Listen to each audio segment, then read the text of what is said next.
What if I told you the wealthiest people in the world use a cheat sheet, and that cheat sheet is completely open, available to anyone willing to look at it? Most people hear this and think, if it were that easy, everyone would be rich. And you're right to push back. But here's the shocking reality. CB Insights analyzed 111 failed startups and found that 42% collapsed not from bad execution, but because they built something nobody wanted. They prioritized originality over evidence. They chose the blank page over the answer sheet. Meanwhile, a landmark study by Golder and Tellis reviewing 50 product categories found that 70% of industries are ultimately dominated by second movers. Not the first company in, not the innovator, not the pioneer, the late mover. The company that came in after the market was validated and improved on what already worked.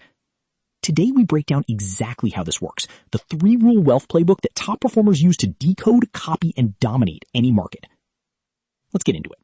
From childhood, most of us were conditioned to believe that success requires originality. Be creative, think different, build something the world has never seen.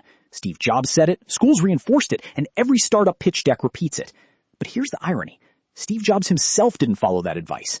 Apple launched the iPhone in 2007. Was it the world's first smartphone? Absolutely not. IBM created the Simon Personal Communicator back in 1994. It had a touchscreen, email, and fax capability 13 years before the iPhone existed. Nokia launched the communicator in 1996. BlackBerry dominated enterprise email from 2002 onward. Apple entered the market 13 years late and became the most valuable company in human history. Jobs himself described the iPhone at launch as, quote, an iPod, a phone, and an internet communicator combined. He didn't invent new categories. He merged 3 things that already existed and made them work together seamlessly. That's not creativity. That's engineering excellence applied to a proven blueprint. Let's look at the broader pattern. Google entered search in 1998, 4 years after Yahoo had already built the category. What did Google do differently? They didn't reinvent search. They improved one variable, the ranking algorithm. PageRank changed everything. Facebook launched in 2004, 2 years after Friendster had already created social networking. What did Zuckerberg copy? The entire concept. What did he change? The network strategy, starting with verified college students, creating social exclusivity that drove explosive growth. Zoom launched in 2013, long after Skype, GoToMeeting, and Google Hangouts had normalized video conferencing. What did Eric Yuan copy? The video call model he had studied for 14 years working inside Cisco WebEx. What did he change? One thing. Reliability and simplicity. One-click joining. No account required. These aren't coincidences. This is a repeatable pattern. First movers validate demand and absorb the development cost. Late movers enter with the knowledge of what works, what customers actually want, and exactly which mistakes to avoid. That is the structural advantage of being second. Now you might be thinking, okay, these are massive corporations with enormous resources. What does this have to do with me? Everything. Because this pattern doesn't just apply to billion-dollar companies. It applies to individual careers, content creators, business owners, and investors. Kobe Bryant, widely considered one of the greatest basketball players of all time, was asked in a 2010 ESPN interview what his secret was. His answer was disarmingly honest.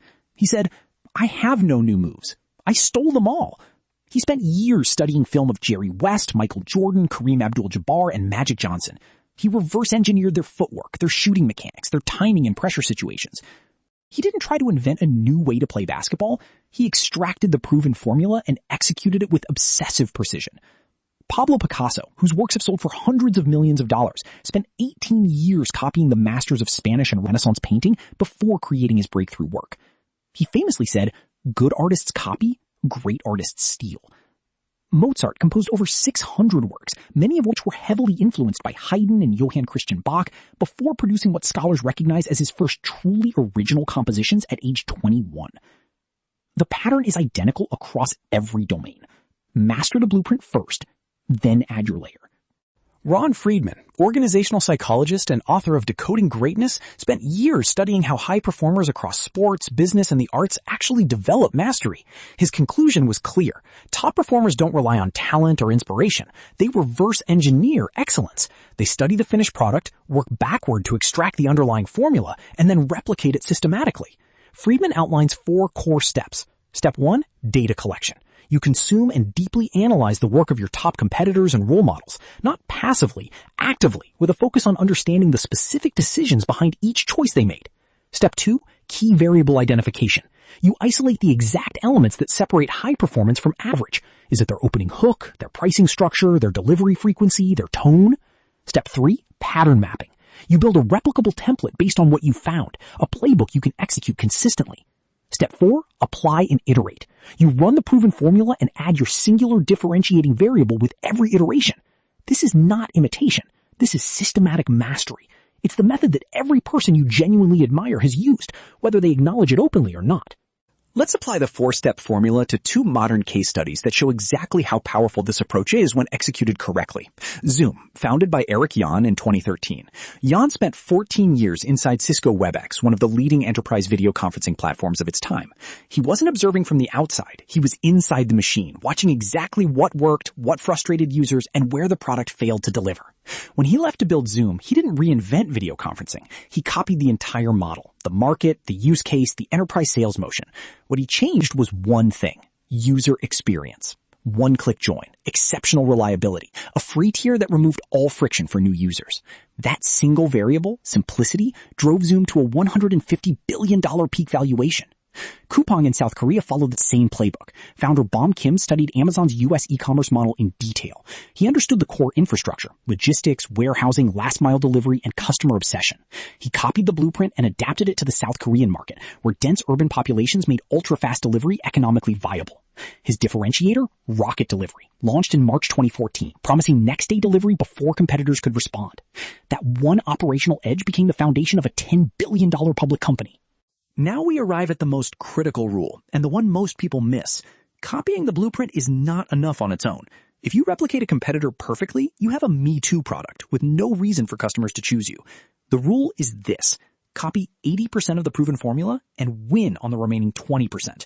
Your 20% is your one differentiator, the single variable where you are 95 out of 100. Not good at everything, not better across the board. Superior in one thing that your target customer genuinely cares about. This is not a comfortable idea for most people, because we've been taught that we need to be comprehensive, that our product must beat the competition in every dimension. But the evidence shows the opposite. Zoom didn't win on features, it won on simplicity. Coupang didn't win on selection, it won on delivery speed. Google didn't win on web design, it won on search relevance. The lesson is deceptively simple. Identify the one thing your customer values most, that your competitors are failing to deliver adequately, and become the undisputed leader at that one variable. Build everything else to a competent standard. Obsess over that one edge. So let's bring this together into the 3-rule wealth playbook. Rule 1, don't be creative. Enter proven markets. This doesn't mean play it safe, it means play it smart. When you enter a validated market, you know demand exists. You know what the customer pain points are. You have competitive benchmarks to learn from. You avoid the most common startup failure: building for a problem nobody has. Rule 1 in practice: before starting any venture, identify at least 3 successful competitors operating in the same space. Study them for 30 days. Map their revenue model, their customer acquisition strategy, their content, and their fulfillment process. Rule 2, steal the blueprint. Use the 4-step reverse engineering formula. Data collection, variable identification, pattern mapping, apply and iterate. Build a swipe file of your competitors' best performing content, pricing structures, and customer communications. Reverse engineer why it works, not just what it is. Rule 3, change just one thing. Define your one differentiator before you enter the market. Speed, quality, pricing model, a specific underserved audience segment. Choose the variable where you can be 95 out of 100 and build your entire competitive positioning around it. These 3 rules are the operating system of every wealth creator you admire, whether they articulate it in these terms or not. Let's address the most common objection. Someone always says, "Isn't this just copying? Isn't this unethical?" The answer is no, and here's why.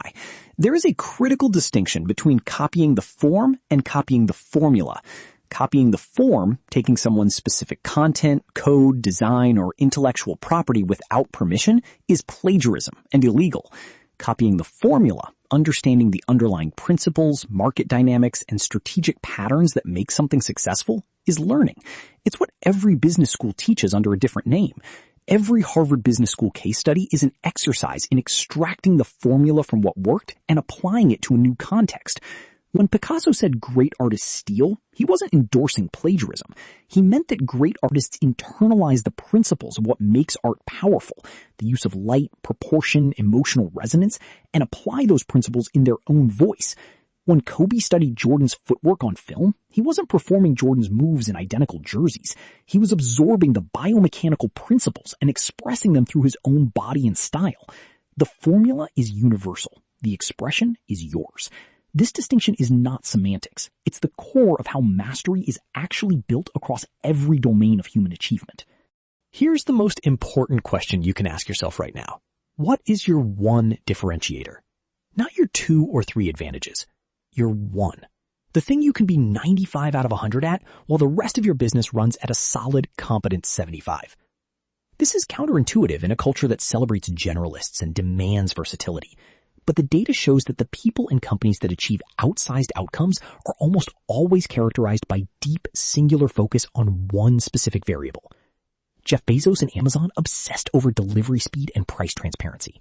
Elon Musk and Tesla obsessed over the driving experience and software integration. Warren Buffett obsesses over one thing: patience in the face of irrational markets. Your one differentiator doesn't need to be dramatic. It doesn't need to be technological. It can be your communication style, your response time, your niche audience specificity, your pricing transparency, your delivery consistency. The key is choosing it intentionally, based on evidence of what your target customer actually values most, and then executing it with an obsessive standard that your competitors can't match without fundamentally changing how they operate. Define your one thing. Build everything else to a professional standard. The wealth follows the edge. Let's close with the 3 rules one final time, because these are worth writing down. Rule 1, don't be creative. Enter proven markets where demand is already validated. 42% die chasing unproven ideas. You don't need to be first. You need to be better. Rule 2, steal the blueprint. Use the 4-step formula. Collect data, identify key variables, map the pattern, apply, and iterate. Kobe did it. Picasso did it. Mozart did it. Google, Apple, Zoom, Coupang, all of them did it. This is not a shortcut. This is the actual method. Rule 3, change just one thing. 80% proven formula, 20% your singular obsession. Find the one variable your target market cares about most that your competitors are failing at, and become the undisputed best in the world at that one thing. The answer sheet has always been open. Every market you want to enter has been mapped. Every business model you want to build has been validated. Every skill you want to develop has been mastered before you. The wealthy don't have a secret. They just chose to read the blueprint. Now you know the blueprint too. What you do with it is entirely up to you. Subscribe to MacroPulse Business for weekly wealth intelligence, data verified, rigorously sourced, and built for people serious about building something real. This content is for educational purposes only and does not constitute financial advice.